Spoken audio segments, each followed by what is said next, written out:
Ng'oyagala okumanya ebiriko tambula n'abaliko enzige ebuuka nanzige olaba n'abazungu baakiraba nti birds of the same feather kati nno nkuleetedde banywanyi bo mu nsonga zonna ezikwata ne tekinologiya. Yoshtech Services bw'ova ku bano ogenda kuwanga tto. Yoshtech Services be baliko oyagala kukuzimbira website oba application olina ekyakubulako mu sisitimu ya kompyuta yo bano babinoonya ne babikomyawo oba kyewandiise data recovery tebakoma okwo. Yoshtech Services era bakuyamba okulaba ng'olina obukuumi ku bibanja bye ebya intaneti. Kiyite Cyber Security Services era nga bakanika ne computers. Bano nakugambye bannakinku mu tekinologi era nawe ayagala okwebuuza ku kintu kyonna ekikwatagana ne tekinologiya tukwaniriza. Oyagala cloud services, network services oba software development naawe beekwate. Basangibwa Rubaga Road opposite Barbados Hotel okuliraana Trinity Christian Church. Bakubireko ku noti 7 5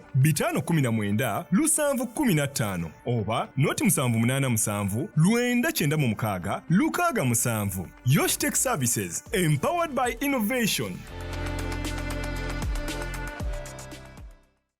Obulamu bunyuma, obulamu buwooma. Ekyo tekiriiko awakanya wabula obulamu bunyuma bulamu agugi mazima. Wuliriza nkuleetedde ekyokuddamu ku ndwadde ez'enjawulo ezituteganya mu bulamu gwe wamma ne tulema okweyagala. JS Medical Hubs bano bakugu mu kujjanjaba ebizimba mu lubuto, tujjanjaba hania n'abulira ddala otawanyizibwa ndwadde za lususu, ebimmonde ku matu, enkovu ezizimbye oba nsundo, byonna tubibuzaawo. Ate nno tetukoma okwo era tujjanjaba ulcers, sukaali, pressure n'endwadde endala nnyingi. Abatawanyizibwa mu nsonga z'omukisenge nammwe tetubalekeredde. Tulina JS Body Cleanser nga bw'olinywa lino likamula obucaafu bwonna mu mubiri. Olwo JS Immune Booster ne lizimba obutaffaali mu mubiri. Linyweko weetangira okulwalalwala. Ku JS Medical Hubs eddagala tukozesa lya butonde teririna bulabe yadde. Basebo ne bannyabo mbalamusizaako mu linnya lya Mukama waffe Yesu.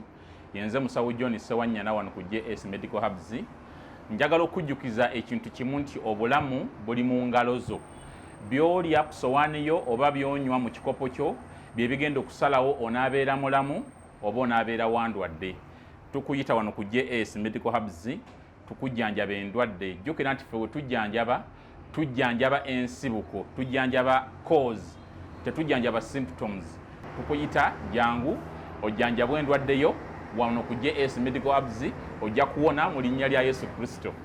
Amina. Tusangibwa Nansana okumpi ne Nansana Business Center oba tufune ku ssimu zino wammanga noti 7 noti 6 367 362 oba noti 772 997 noti 29. JS Medical Hubs for health and skin solutions. Abalabi ba Unique Media nga bwe mukimanyi bulijjo bwe mukiraba mu video zaffe ezibadde nga zijja zizannya tulina charity ennaku z'omwezi nga 21 December. Nze Roland Seruyima era nga ndooza nze nkirimu. Leero tuli wano ku Sackvich abakola Joy Laundry Bar Soap bali enendejje era batuwadde sabbuuni okusobola okontributinga ku charity ng'omulanga bwe twagukuba. Wenna ali eyo naawe osobola okutweyungako okulaba nga tusobola okuliisa n'okubeezaawo abantu 100 nga Samike bwe yababagamba mu video ziri enkadde okulaba nga bayita mu nnaku ezo ezijjaawo eza Desemba enkulu. N'olw'ensonga eyo njagala ntwala omukisa guno bagamba akuwa naawe gwowa. Njagala ntwala omukisa guno mbasomere ennamba ya Sackvich abakola Joy Laundry Bar Soap eri 0704 99 64 65. Kanjiddemu mu Luganda 0704 99 64 65. Wenna yeetaaze sabbuuni wabwe tumulabye mulungi asobola okukola omulimu gwonna nga bwe mumulaba wano. Ne box zino ze batuwadde ezigenda okuyambako abantu abo.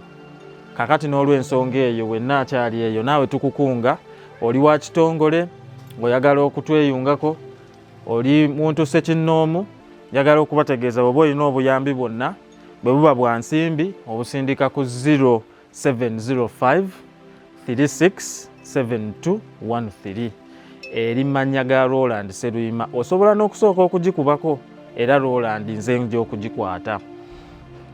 N'olw'ensonga eyo mbasaba abali eyo mujje muwagire Joy Laundry Bar Soap mumugule mumukozese. Balinde ejje wano enamba kanji baddiremu omulundi gumu 0704 99 64 65. Bannaffe aba Sakovic abakola Joy Laundry Bar Soap tubeeyanzizza nnyo. Mwebale omutima omugabi, Mukama abongere nnyo omukisa.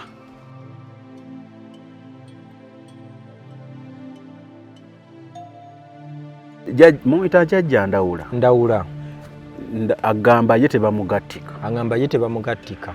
Akuzzaayo azizaayo gye navudde. Kati ye tasobola kwogerera eri n'olukola lumu. Anti Ndawula naye alina olusozi olulwe.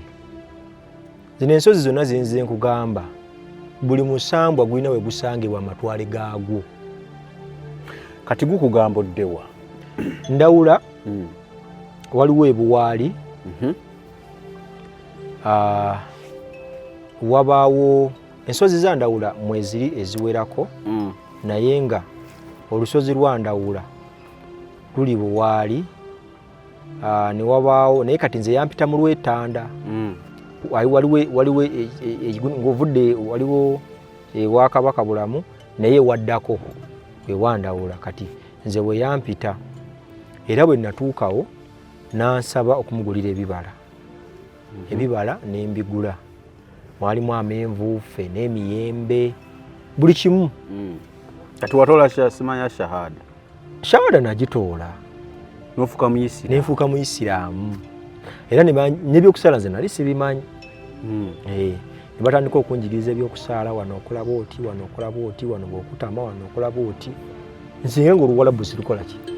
Sirutegeera bulungi. Ne basalawo bandekereyo nsobole okutambula bwentyo ki mpola mpola. Kati ntandika bantu ngenda muzikiti. Omuzikiti guli Ttanda. Ndawula mukolera emirimu gye yali ayagala. Ampita ebuyego. Ebuyego ngenda ebuyego ewa Ndawula nkola emirimu gye yaŋŋamba okukola gyonna naye anzijuza amaanyi.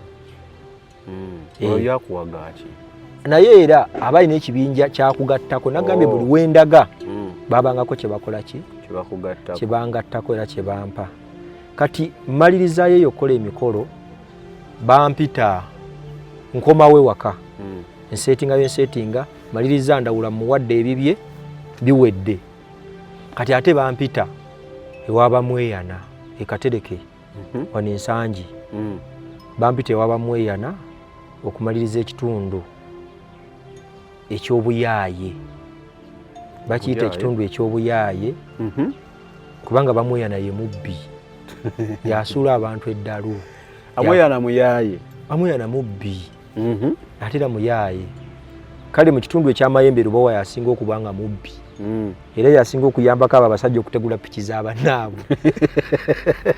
Yabayambako ne baziyisaawo. Era ye Lubowa kasita omugjamu tekimugaana kusika piki y'omuntu atakulaba nako oba ye mubbi. Kati nga ngende wa Bamweyana nga nsindika mu Lunnya, waliwo gye bayita mu Lunnya nga nkola obusibe. Ye agiyita beach mu Lunnya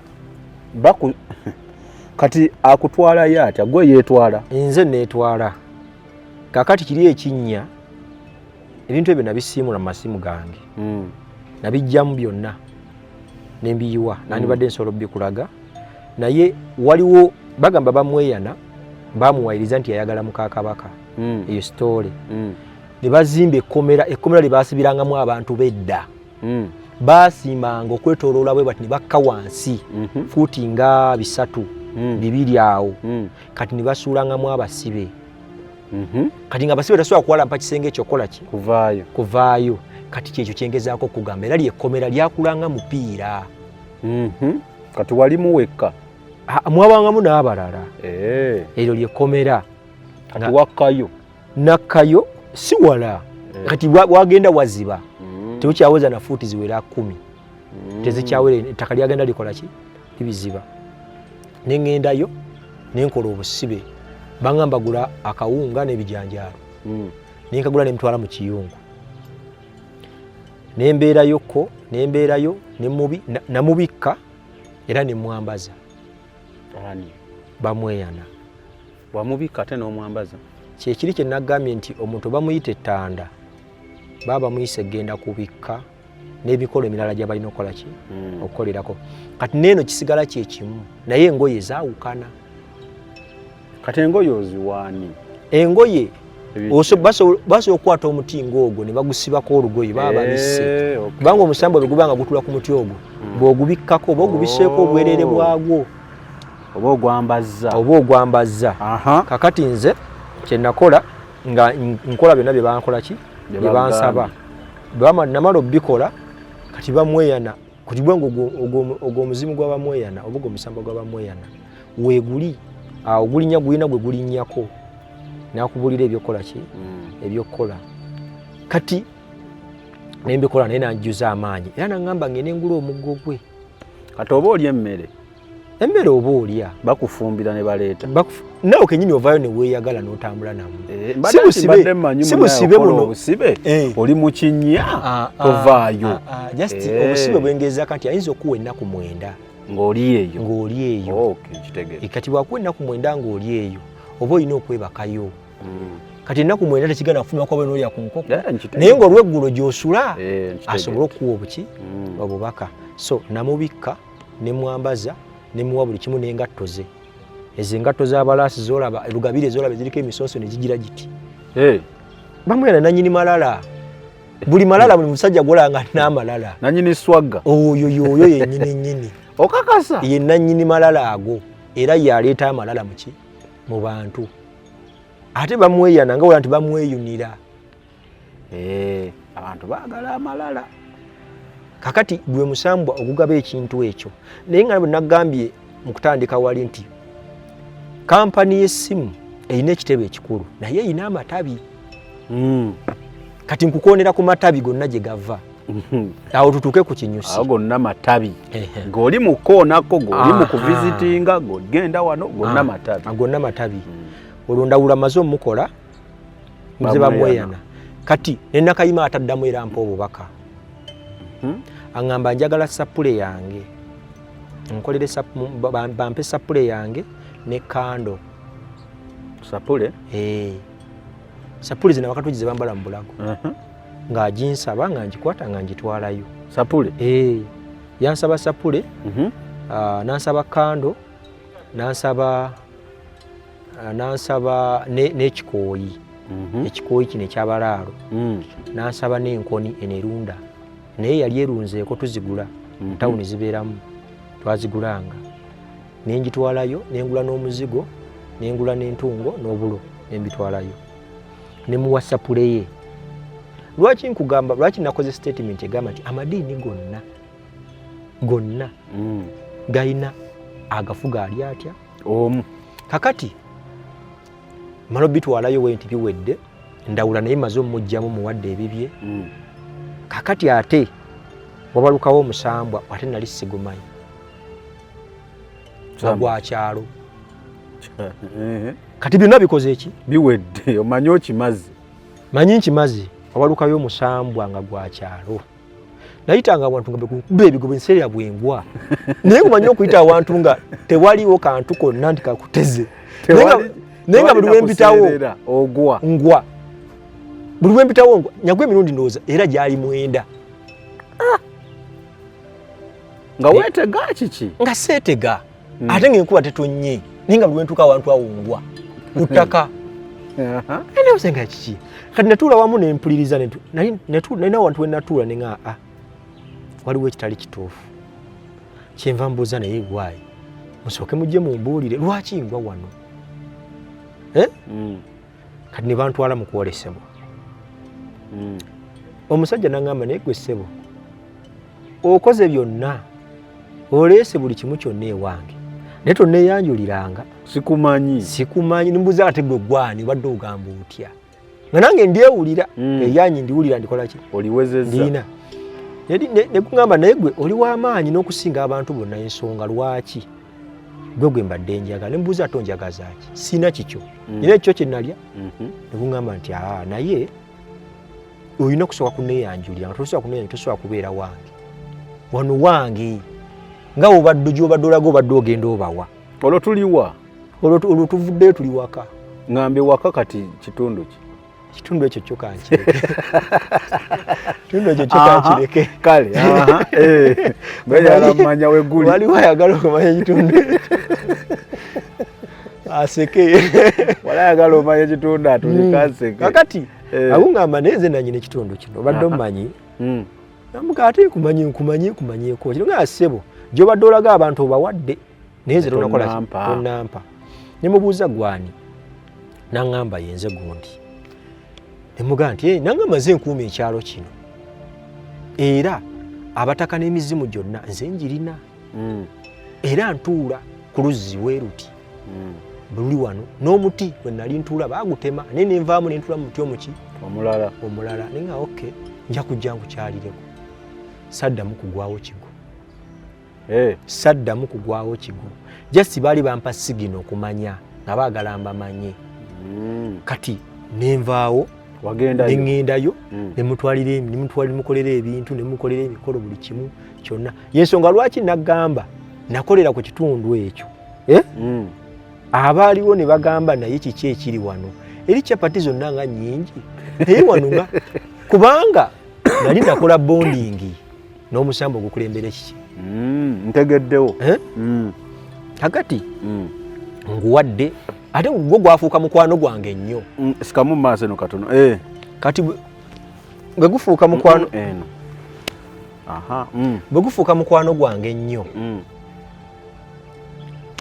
kyenkola nga gunkolako omukwano kati ate bwe gunkolako omukwano nga guŋŋamba mpa ekijjulo nkolerayo ekijjulo kati nga ŋŋenda nga ŋŋamba waayi kati bwe kiba kijjulo nja kukikola nga nfumba emmere nfumba ki nteekako biki byonna kijjulo kyakwata nga mitwalo nozanga 10 nga nkitwala ku ttale nga nkigabula nekubiswa kubanga iwe watambulanga nnyo mubiswa nettale nga ngugabula naye nze kyenali nabagamba nti saagala kuddamu kulaba ku musota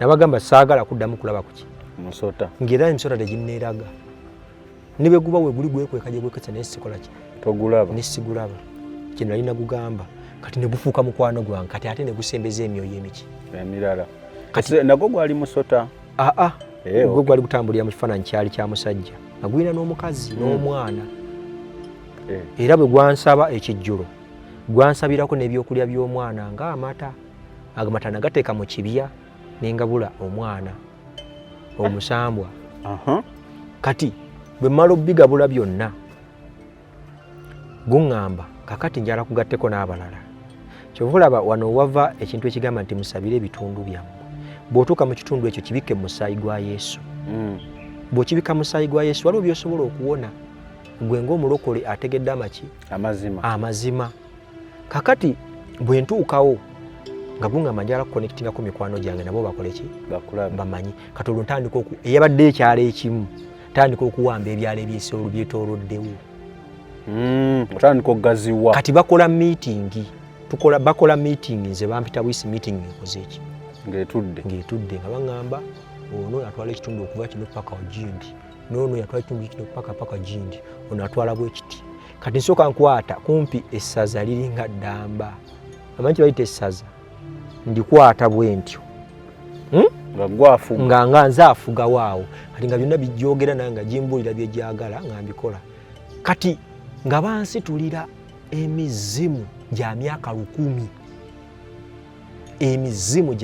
10 egyasooka okubaawo nga ne byetulabako kati tebikola ki tebinnabaawo kati egyo nga ate egitandika okunsomesa kati nga bali mulembe gukoze eki guli guweddeko obulamu bunyuma obulamu buwooma ekyo tekiriiko awakanya wabula obulamu bunyuma bulamu ago ge mazima. Wuliriza nkuleetedde ekyokuddamu ku ndwadde ez'enjawulo ezituteganya mu bulamu gwe wamma ne tulema okweyagala. JS Medical Hubs bano bakugu mu kujjanjaba ebizimba mu lubuto, tujjanjaba hania n'abulira ddala otawanyizibwa ndwadde za lususu, ebimmonde ku matu, enkovu ezizimbye oba nsundo, byonna tubibuzaawo. Ate nno tetukoma okwo, era tujjanjaba ulcers, sukaali, pressure n'endwadde endala nnyingi. Abatawanyizibwa mu nsonga z'omu kisenge nammwe tetubalekeredde. Tulina JS Body Cleanser nga bw'olinywa lino likamula obucaafu bwonna mu mubiri. Olwo JS Immune Booster ne lizimba obutaffaali mu mubiri. Linyweko weetangira okulwalalwala. Ku JS Medical Hubs eddagala tukozesa lya butonde teririna bulabe yadde. Basebo ne bannyabo mbalamusizaako mu linnya lya Mukama waffe Yesu.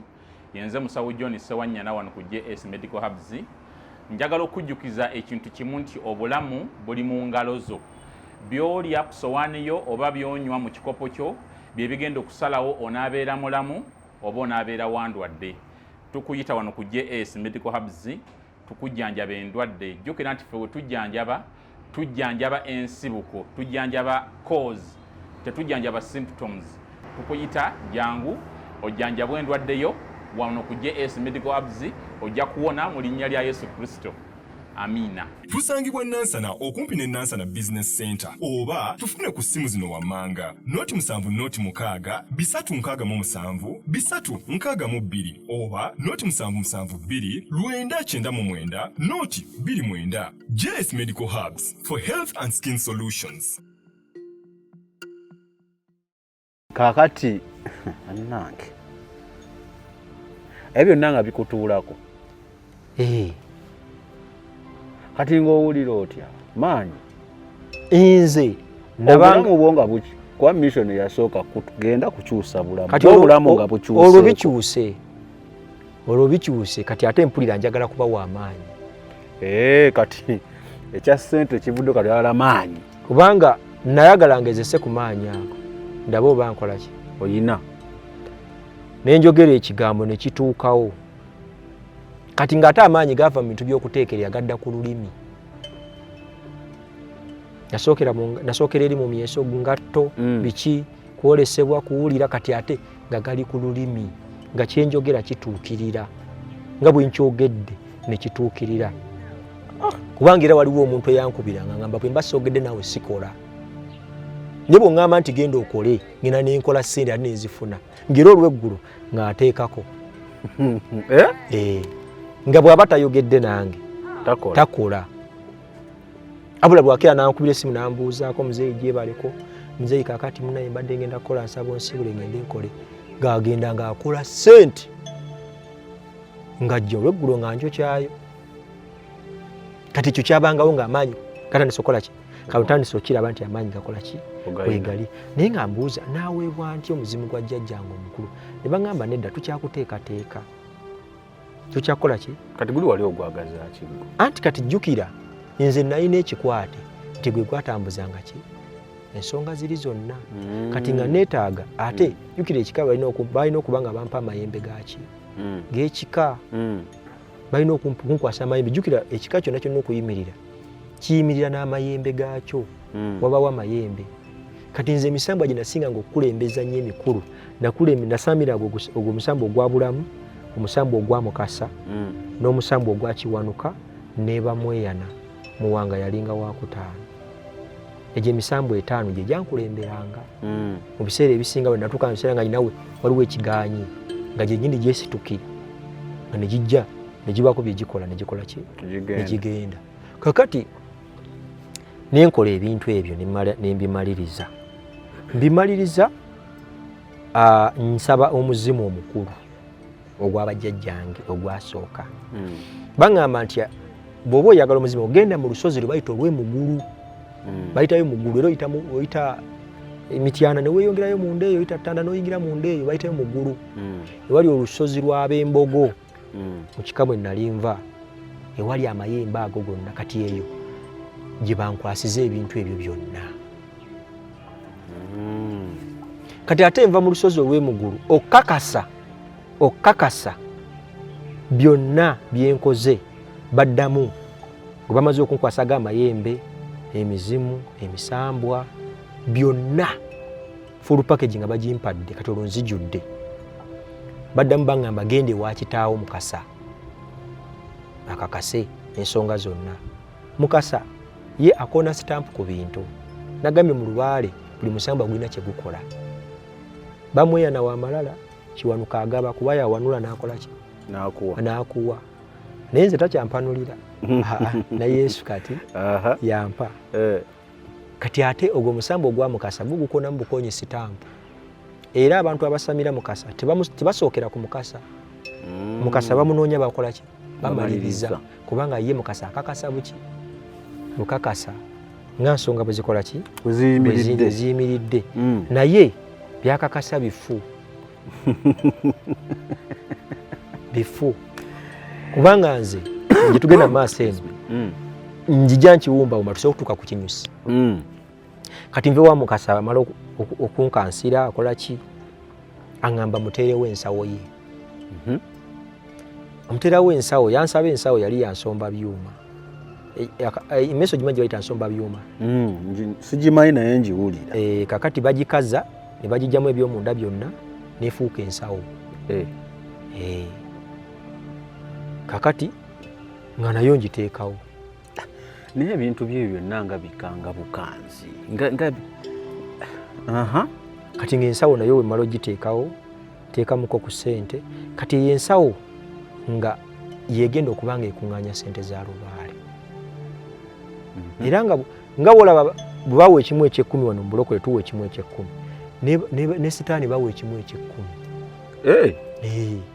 era kirina okuggibwako ne kiweebwayo ekiwa Mukasa kati mu nsawo eri Mukasa aba n'emisambwa gyonna jjukira bw'oba owanga ensawo eyo oteekamu emisambwa gyonna emizimu n'amayembe gyonna so olina ojjookyayo bw'okola abiri muli olina okwokyayoko n'olekamuko oba 5 oba 3 kati ate ezo ssente ogamba tiziba za jjajjaawo era ofukamira ng'ozimuwa kati ate era embeera bw'ekkwata era ng'oddayo ng'ofukamira ate ng'osaba ate byewakoze ki naye jjajja munna badde sabonyo kyebiri embeera baana tebalina kyakulya kakati ate nga gwe wazikoze ki gwe waziwaddeyo naye mu bibbo bwe gutyo bwe gwakola ki kati ebyo byonna byonna mbikola sinawanga bibbo by'abalongo mbadde manya ebibbo by'abalongo babiwanga ababigoberera ebintu ebyo babigira bazadde abalongo nedda ssebo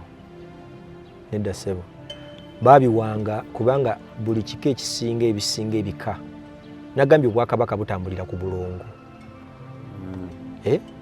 obwakabaka bwonna obusinga butambulira ku bulongo naddala wanaffe mu Buganda era abalongo baba tebali mu Lubaale tasobola kukola tosobola kuyita mizimu n'oyita amayembe n'oyita emisambwa nga temuli baana ekimu bwe kibula ku kinewayo ekimu tekikola oba oli mu bibyo kakati ekiseera ekyo ntandika okukola emirimu sinawanga balongo naye nga ntandise okukola emirimu Mukasa nkakasizza ngenze ntandise okukola naye nga bwe nagambye nasooka kagezesaamu nabo bamaanyi gakola ki oyina ng'amaanyi bwegali ng'era nkola nitandika okuba nga nnwana entalo ez'omwoyo kati awo natuuka essaawa nemba nga sikyalumba nsozi nasooka ne basooka ne bastompingamuko awo kati nemba nga nnwana entalo ezaki ez'omwoyo naye nga nze nzirwana nzekka abasigadde tebakola ki tebabaako naye nga ngenda mu ntalo eyo nasinkagananga abantu bangi omuli abayimbi nasinkana abantu bangi muki mu spiritual world wetulaga awo wetulaga okay asamikege manyaga tulina Jeremiah tugezaako emboozi yo mpanvu naye ekirungi kiri nti emboozi neweba mpanvu nga erimu ebyokuyiga tetugikoowa akoowa okuyiga ndowooza kiba kikulekule kiba kikulekule oba tolina makulu kubanga okuyiga tekuggwa omuntu abeera mu nsi naliko okuva mu bulamu ng'akyayiga kati gwoba wakoowa okuyiga then gwe oli awo oli muwumba baba kiyita atya mu Luganda wumba tuutu kale naye nga JS mbajjukiza osobola munoonyako enansana n'abeera nga takolako.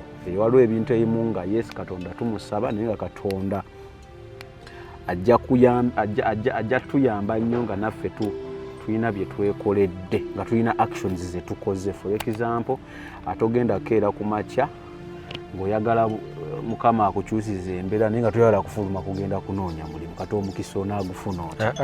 Omukisa gunoonya.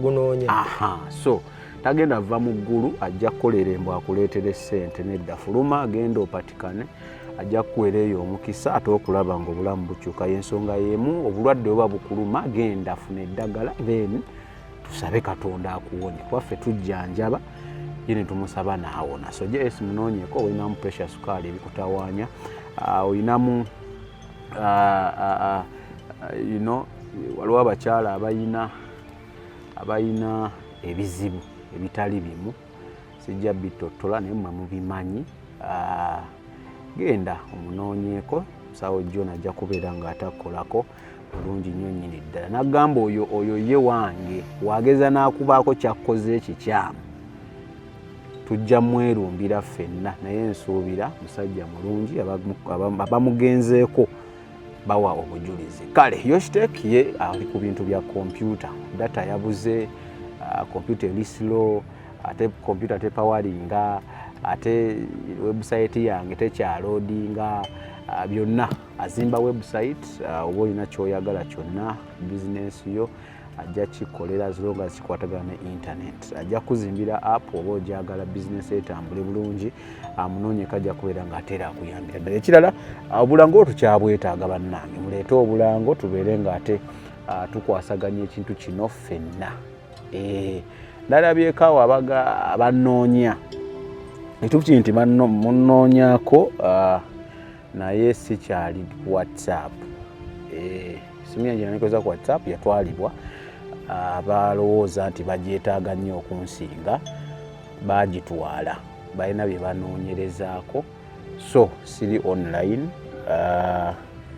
I think kyekyo katosobola kunkubira maybe direct, nafunawo akasimu kange akatono nga wenjiye ate maybe okufuna endala bwe babeera nga bali baluddewo okunziriza ebyange. Ate nga chances high tebajja kukola ki? Tebajjagiza. Kati sinadda ku online kubeera ku WhatsApp and all that. Sabannoonya osobola munne kunkubira direct maybe.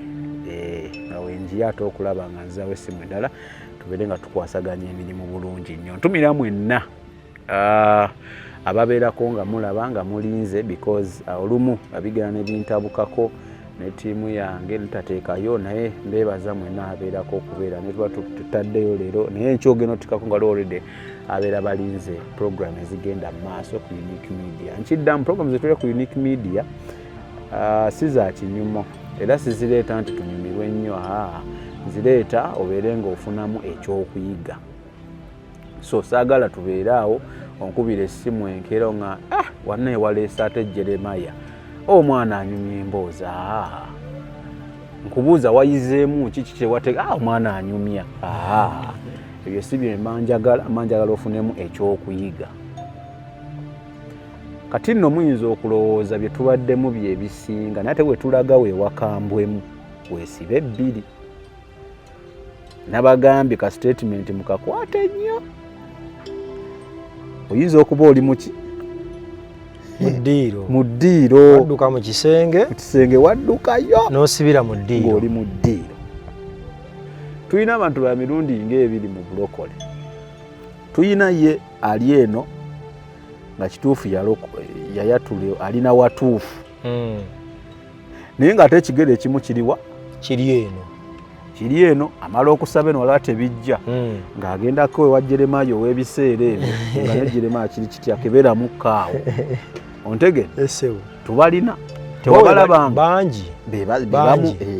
Kale ate tuyina abasinga obungi boba nga balowooza baabikoowa baabivaamu, kumbe bali mu ddiiro mwe bazannyira. Nga kituufu tabyagala naye kuvuga sinzira Starling gyamuvugamu yamugya mu kyatayagala n'amuteeka ate ye waayagala kakulu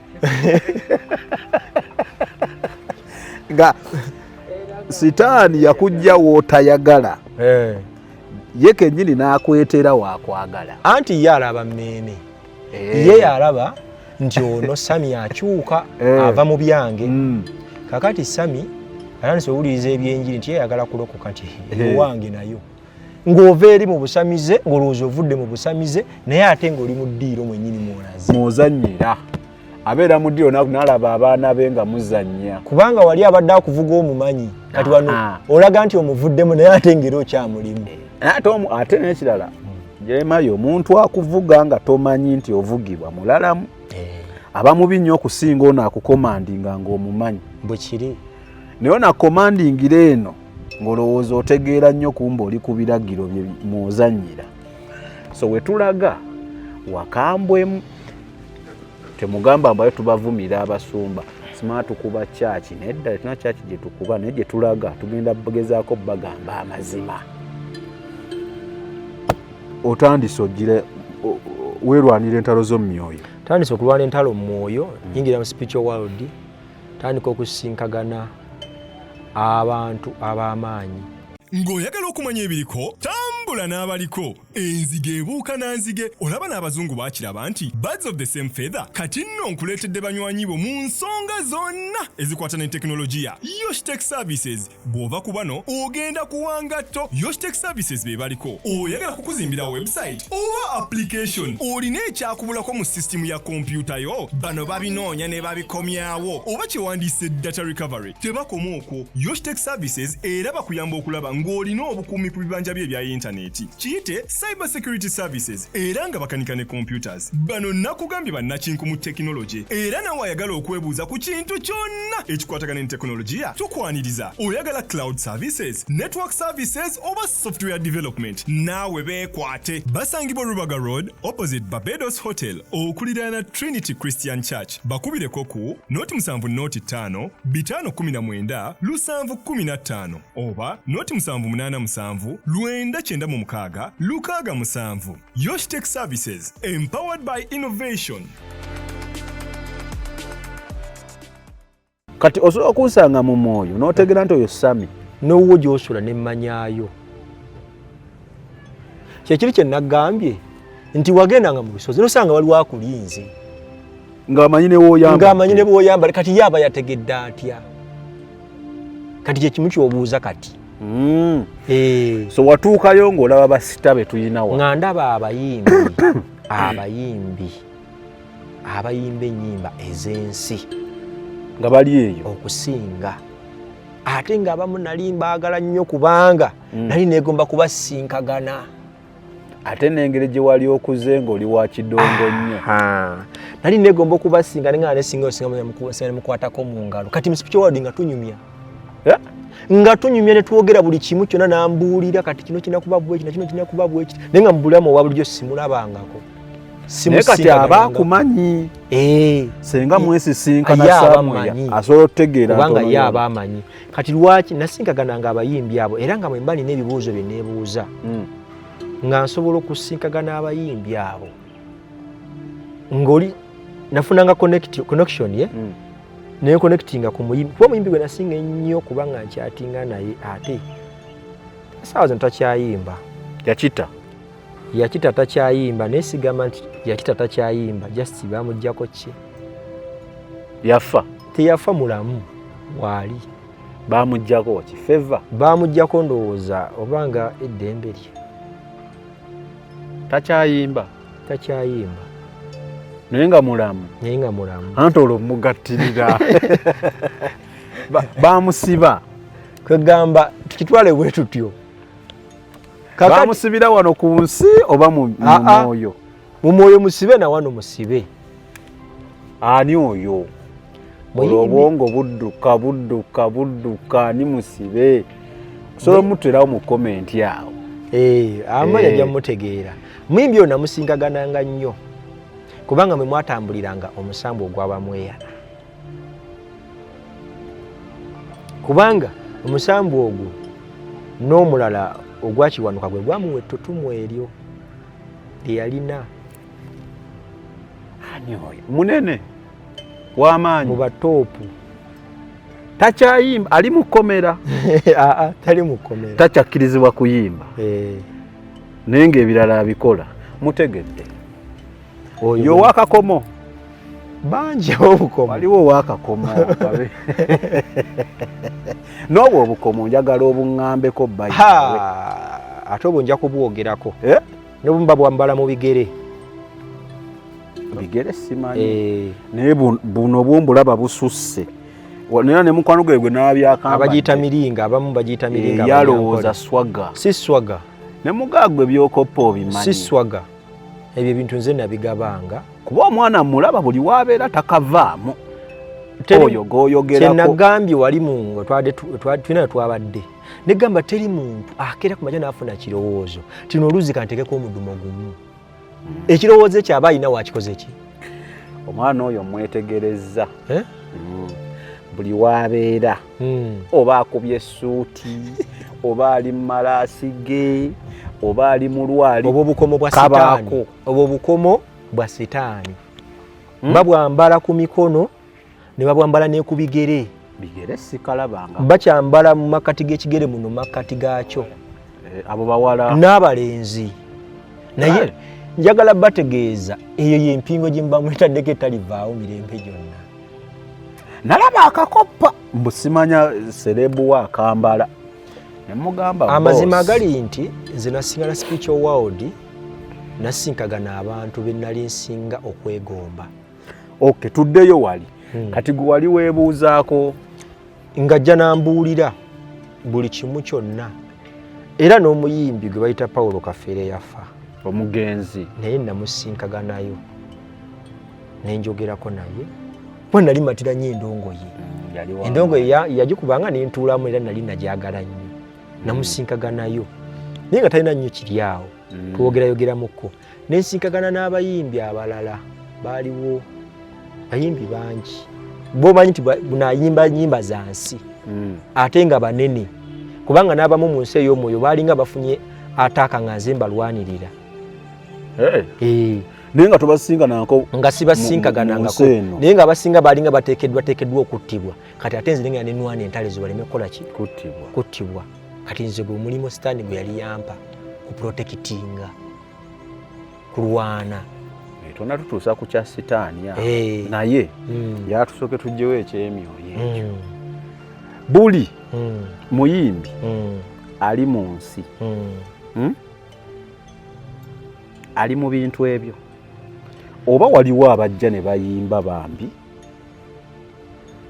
nagambye omuntu tayali muntu ali mu makkati ga bibiri eitha kizikiza eiza kitangaala teri muntu ali makkati wa kizikiza na kitangaala muze siina wendi wano wabula kasita otandika kanku ekyokulabirako mu nnaku zibadde nga wiiki ng'emu emabega waliwo omuvubuka yampeereza ekirooto nga yaloose ng'agenda ku kituuti okuyimba ng'alaba alien skin omuyimbi aliko nga ali ku kituuti naye nga buli wayagala okunya ku kituuti audience entalo zibalukawo ng'ani alinnya ono omulenzi buli wayagala olinnya ku kituuti buli wayagala okulinnya ku kituuti okuli omukulu ngeno gyava entalo zibaluka abantu bayitima balwanagana bakola ki naye buli wajjayo ekigere bw'ati entalo zikola ki zikakkana nambuuza naye ekirooto ekyo kitegeeza ki ne mugamba olabika olina enteekateeka ey'okutandika okuyimba jasi ku kirooto kyompadde olina enteekateeka ey'okwagala okukola ki okubaraga naye mukama akugamba tokola ki tokubaraga kati ngenda okumubuuza nga naye aŋŋamba kyekyo mbadde mu mwaka ogujja ngenda mu studio nyina ennyimba zange njala ofuluma nyina raga gwe njala obbakuba njala kulukuta kakati kati lwaki nkulaga ekintu ekyo nti buli muyimbi wansi ennyimba z'ensi zonna zisinza sitaani katonda bw'osoma lubereberye essula yakubiri olunyiriri wa 7 katonda afuuwa mu mukka omuntu omukka ogw'obulamu katonda ateekawo omuntu ku nsi okumusinza kati omuntu sitaani asala amagezi agamba naye omuntu ono anaasinza katonda nze nalina okukola ki okusinza jjaffe twadda mu kifaananyi sitaani kyeyalina okukola twadda mu kifaananyi twadda mu kifo ekyali ekya sitaani omulimu gwali gwakusinza nakutegeeza kati kyova olaba sitaani yali musinza nga mulungi kyova olaba yakyasinza okugaba feemu mu bayimbi beyita basita era bagamba Bayibuli egamba yayimbanga amaloboozi ameka kumpi oba 7 mulundi gumu. Kati ekitone ekyo yakigaba ekyo ekyensi kati ye ateekawo kubanga ye Katonda kino kyateekawo ne Sitaani ateekako ekintu ekiri opposite. Ye wa opposite. Kati ye ateekawo ekiraga nti omuntu alina kusanyusa munne, alina kusinza muntu munne. Kyekyokuwaana omuntu n'ayimba omukazi n'amuwaana n'ayogera ku biki naye nga temuli kwagala kwa Katonda. Okwo kwe bayita okusinza ebifaananyi. Kati bwe boogera okusinza ebifaananyi si kufukamira wansi w'amayinja gokka. Okwo nako kusinza. Mukyalo omuwaana nnyo omusinza nnyo. Okwo bayita okusinza. Era okukwata ekifaananyi n'ogamba bannange yajja wange yafa lunaku bwe ruti tulujaguze. Okwo kuba kusinza. Tulujjukira. Okwo nako kusinza. Byonna ebintu Katonda yatonda omuntu amusinze mu mwoyo ne mu mazima. Kati nsinkagana emyoyo egyo tandika okusinga n'abayimbi abo ab'amaanyi abaawana e Uganda n'abatali baawano naye nga mu buliwo sibakola ki sibalabangako era sibakola ki kyenjagala omumanya woba sisinkana eyo muba mwemanyi tuba twemanyi era automatically emboozi egatta era egatta tebakweraga tekuba kweraga eri tebakweraga tukonekitinga bulungi nnyo kubeera waliwo omufuzi omu gwe nasinkaganayo ng'era waliwo amulwanyisa era nga teberi batula ku meeza etya mwene ensi gye tuli muffe batula ku meeza emu bakkaanya eri beerwanyisa wano balwana naye eri bali wano balwana mu yaffe gye tulaba era balaga tebakwatagana eri ewammwe gye mwali naye nga bo bali kimu naye ng'oli agamba ekiseera kyo tekinnakola ki tekinnatuuka awo nze nkyaliwo kati bangi ate bodda ku basumba tugenda tovaawo wano kubasumba tujagenda kuddawo yatuveewo nga tutegedde esebo then tudde ne ku basumba abasumba bo bannange kati senga akusanga mwene ensi abasobola okulikogonizinga bulungi nnyo kubanga abantu abasinkagana mu kifo nga Amosi 3:3 bwe tugamba tosobola tambula na mutu nga temukanyiza kitegeeza nze ebintu bye nasingana na spiritual world n'ensozi nalotanga ensozi bye nazirotanga bwe nagenda nga bwe zifaanana. So wakulaba akumanya bwakulaba aba akumanyi era amanya nti ono waffe kubanga nayo naawe ziri endagaano zojja wakola oba wasayininga mu kitabo kyabwe oba mwoli jjukira nze ku ntandikwa gamba bandeetera ekitabo n'enkiwandiikamu n'ensayininga nga Mukama bw'atugamba amanya gaffe gawandiikibwe mu kitabo kyaki ne Sitaani alina ekitabo ekyokufa era ye naye awandiikamu ababe. So eno ngeri tugamba erinnya lange lijje mu kitabo ekyokufa mu kitabo ekyobulamu kati Sitaani ye alijja mu kyobulamu n'akuwandiika no mu kyokufa. Weebale nnyo kati gwe oba wakola endagaano naye kyovula bw'aba anoonya baanaanywamu omusaayi gwe tosobola kubuuka ku lisiti kubanga gweoba oli wuwe nannyini kisiba ayinza okulemera okugyayo enkoko emu n'agisala n'agirya. Kati era wengenda okwona kantu kano nyinza okukeerabira kakoneko Yesu Kristo bw'ajja mu bulamu bw'omuntu bw'amuyita erinnya ayita linnya lyandibadde nga lya ddiini tayita linnya lya kika.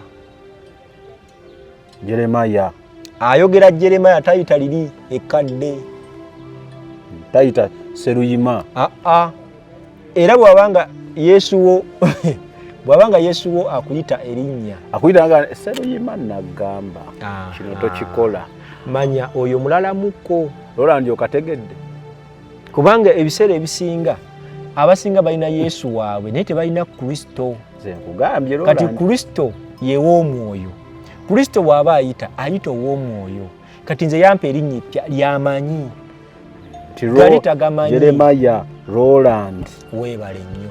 Kati Seruyima tayita linnya eryo oyo Yesu wa mulala oyo aba mulala oyo wuwo si waffe kale ebyo by'owulidde oba ebyogeddwa mu episode eno si birowoozo bya Unique Media nga channel awamu n'abagikulira wabula birowoozo by'abantu ssekinnoomu mu kiti kyabwe.